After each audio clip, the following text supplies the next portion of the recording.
Tell me if this is true or not. You left your last job not because the company was bad or that the comp was way off, but because you had a bad manager.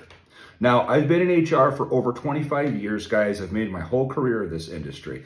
And I will tell you systemically, the trend is that as long as the comp is fairly decent and the company treats you well and has good policies and procedures in place, it's usually the manager that causes people to leave their jobs.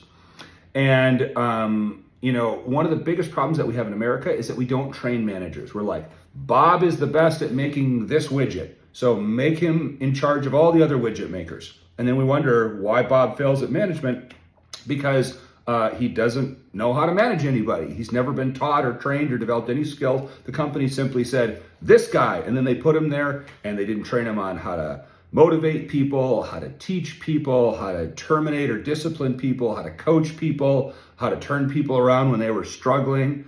And we're falling on our face in America as to bad management being the cause of people leaving most of their jobs.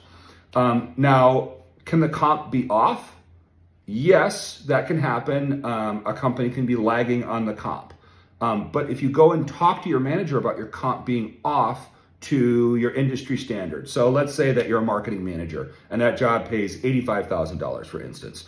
And you go to your manager and you're like, hey, Bob, I wanted to let you know that I think that we're below market on my job. I'm seeing a lot of people that are making $95,000 to $105,000 as marketing managers in our area, and I don't want to have to go to market to start to look. So I'm wondering if the company will do a correction and consider bumping me up. Now, usually the manager will lag, they'll fluff, meaning that they'll talk about it but never do anything about it. They'll drag their feet, and then when they go to actually give you an increase, they try to give you a 3% or something, and it's not anywhere bringing you to market. So then when you do that, then you put yourself into a position where the person is completely disenchanted with the company. They're done. Like they don't want to deal with it anymore. And they start to look for another job. Or if the manager just treats them badly, then that is the impetus to be able to start to go to market and look for another job. Or if their manager makes them feel job insecure and they know that they have to leave because they're worried that their manager might fire them at some point in the future because they have a style conflict. Really, I don't see companies being that far off on comp or that far off on how they do business that people are running and turning tail. It's usually a combination of bad leadership at the top and bad managers in the middle that cause people to turn and leave.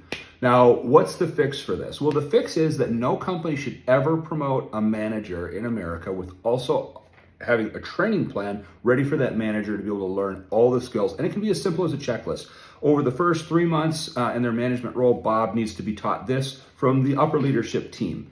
And if you're not training and developing your manager, shame on you, because you are doing them and every single employee that's underneath them a massive disservice, and that's how you can get it fixed in 2025. Let me know your thoughts. Did you leave because comp was way off? Did you leave because it was just a terrible company? Or did you really leave because it was bad management and bad leadership that caused you not to be able to stay anymore? Let me know your thoughts.